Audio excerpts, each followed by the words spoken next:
Hello guys! Welcome to my YouTube channel.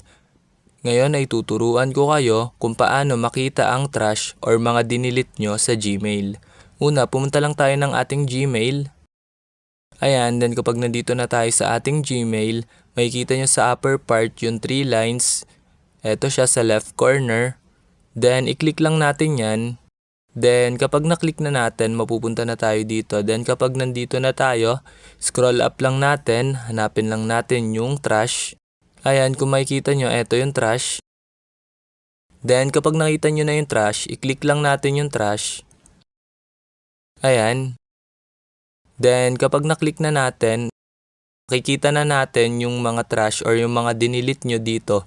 So, ayun, wala naman akong dinilit, kaya nating yung trash. So, ayun lang guys, ganun lang naman kadali para makita ang trash dito sa Gmail. Ayun lang, thanks for watching. Subscribe me for more videos like this. Thank you.